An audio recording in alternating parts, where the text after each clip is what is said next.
Titans Season 1. This is the first show on the DC Universe streaming service. The previews didn't look that great to me. Wasn't like a big rush to see it. Didn't feel like spending another $8 or so a month on another streaming service. But got caught up on my other shows. Titans has finished its first season, and you could do a week free of the DC Universe. So I signed up, watched my Season 1, and now I could go ahead and just cancel until something else comes around that's worthwhile. This will be a spoiler review. The non-spoiler review is on my soundedbettermyhead.com blog. Overall, it was a pretty good show. Like I said, the trailers weren't the greatest. They were a little weak. The show was solid. It's definitely mature. You know, a lot of violence. You know, heads getting blown off, broken bones left and right, slashed throats. They say fuck a lot. Like pretty much every character in the show says fuck a lot. I mean, the Marvel Netflix shows can't say anything harder than, you know, shit. There's one episode, it's a little dark, and I think there's some shadows thrown in, a little extra shadows thrown in, but you basically got two naked characters, a male and a female.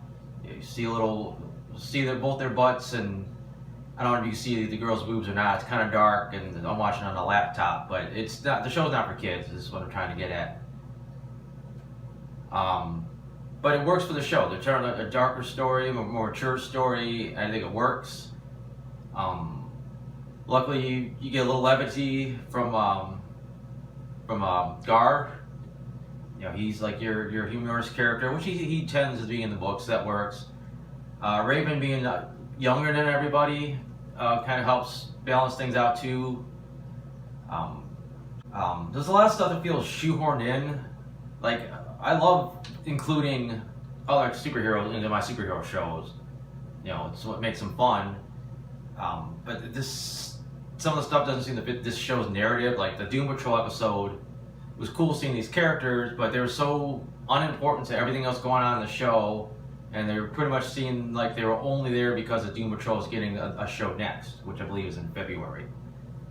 And that's even going to be annoying because I know at least a couple characters are being recast. Granted, two of them, you can't see their faces anyways, but like the main character, Chief, is played by one guy here, and it's going to be a completely different actor in their own shows. I think it's all annoying that, you know, fans are like a little continually between, you know, their TV series. But I said, that episode fell out of place. The Hawk and Dove stuff was cool, but then they just completely disappear. I kept hearing they were a bigger part of the show, like they're reoccurring. Then they do finally pop in. They get this nice origin episode, but it just feels so out of place.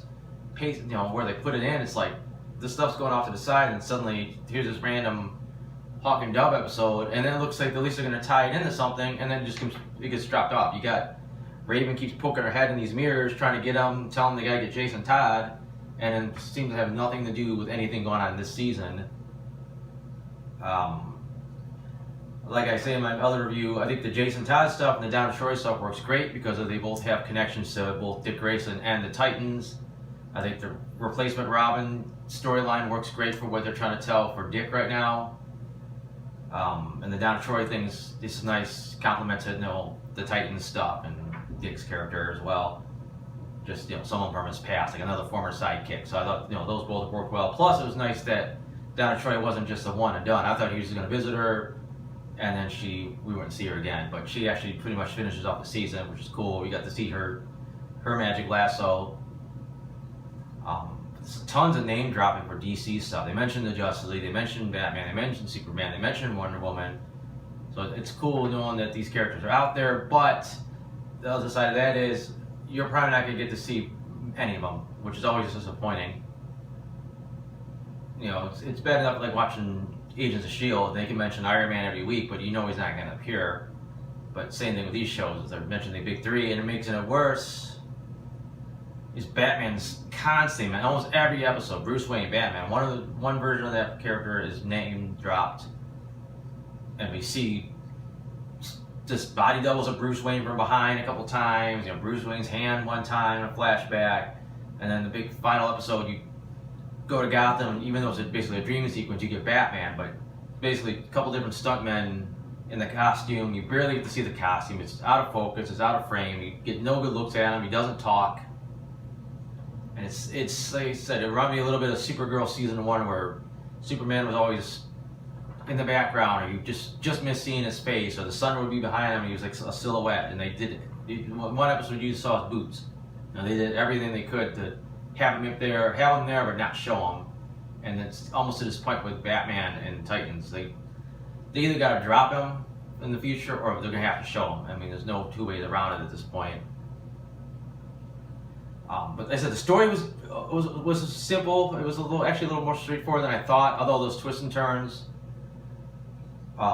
it's basically Robin and Raven go on the run because she's being chased, and then there's this other storyline with Starfire where she's got amnesia, which everything going on in Europe is pretty much pointless. It just doesn't add up to anything. Doesn't like really coming down the road in the play in any way. And she kind of gets to America a little too quickly, but at least it works when she comes together, and the interactions she has with Raven and then later Robin, I think work really well. The Garth stuff is just thrown in there. He just kind of pops up again, just kind of tags along. The whole random thing with the Doom Patrol, then he gets kicked out just in time to basically join the team. So his is kind of forced, but like I said, his character's likable, and he definitely helps be a contemporary, someone like closer in age to Raven, so I think he works out. He's just kind of thrown in there. Another thing I didn't talk about in my main review, but they jump around constantly. They're in Chicago, they're in this city in Ohio, they're in another city in Ohio, they're in another city in Chicago, they're in Detroit. And unless you know your geography really well, you really don't care. Like, okay, they're in Coventry, Ohio, but what's that got to do with Detroit, Michigan? Like, you're not from anywhere near this area, it doesn't really help. And everything looks the same. Everything's like a somewhat snowy covered place that looks identical to the other place, and if they didn't put the little word on the screen, you wouldn't know they were somewhere different. And it just it doesn't add anything to the geography. If you said they're in California and then another character was in Germany, okay, but I don't know. That just was, I didn't care for the way they did that. The fight scenes were okay. Like I said, their go-to move was just have a lot of blood, and someone gets punched and blood splatters on a wall, or a leg gets broken, or arm gets broken, or someone gets stabbed in the neck. There's not really that much more to a lot of the fight scenes. And a couple times they hint about Dick's amazing acrobatic prowess, but you rarely really see it once he's an adult. Like, he flips off like one car and does like a full flip. That's about it. And even that looked kind of wonky. But overall effects are good. The transformation to the tiger and back usually looked pretty good. Starfire's powers looked pretty good. Raven's stuff was so-so. It was so undefined of what she could do and what was happening. I learned to like it a little more as the season went on. But like I said, the worst part is the finale. Now, I didn't follow this show too closely in the beginning. All the reports of what was happening on it, I'd see characters' names popping up that were going to show up. But anyways, the big thing is, I guess the show was supposed to be 12 episodes initially, and it suddenly got changed to 11, and it just feels like it just stopped. You get the storyline building up. Raven's dad finally shows up. Robin goes through the rescue, and then the whole next episode is this like fantasy sequence for Robin, while everyone else is chilling outside and everyone else in the house is doing whatever. And then it just basically ends. Like, that was it. They just stopped, and it was like this major cliffhanger. That's fine for like a mid-season. Like, okay, that happens. You got to kind of resolve your main storyline. You definitely want to leave like a major cliffhanger of what's to come. But I don't like ending a season like that. It's boom. It's not a season ender, and I didn't really care for that. Let me go through my notes here, see if there's anything else worth mentioning. Definitely overall, everybody's fairly ruthless. Like, I'm pretty sure Grayson killed a couple people. Starfire definitely killed a few people. Raven killed a couple people. Garth killed a guy. I mean, that way you'd have it on him, but everybody else seemed like it was no big deal to kill someone. But then there's a story later on that, oh, Batman can't kill, or it's like he's gonna become a monster. Apparently it's good for everybody else. Overall, there was a lot of weird music choices, like songs playing on radios or in the background, and It seems like they just didn't really fit into like the show and the scenes that they were in. That's a minor nitpick. Jason Todd stuff was pretty cool. He didn't come off as douchey initially as he is in the books, but then as he went on, you see him like assaulting cops. It's like, okay, this is the asshole Jason Todd that fans voted should die. So it worked well for his character. Though now in the books he's kind of semi-redeemed, so I don't think we're gonna see him go that route. Nice to see a couple quick looks at the Batcave, quick look at the Batmobile. Wish we would have got to see a little bit better look at it. I liked how the Mafia family that killed the Graysons and used acid on Two-Face. Their signature weapon is a bullet with acid in it, so I thought that was just kind of a cool twist. Like their calling card is these acid guns, basically. Acid guns, basically.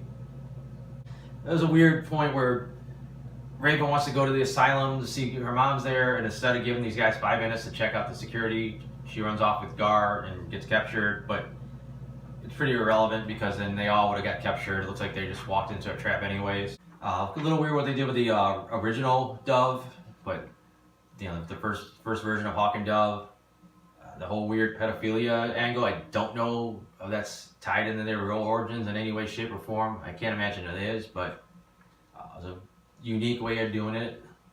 You know, don't really have a ton of other stuff to talk about.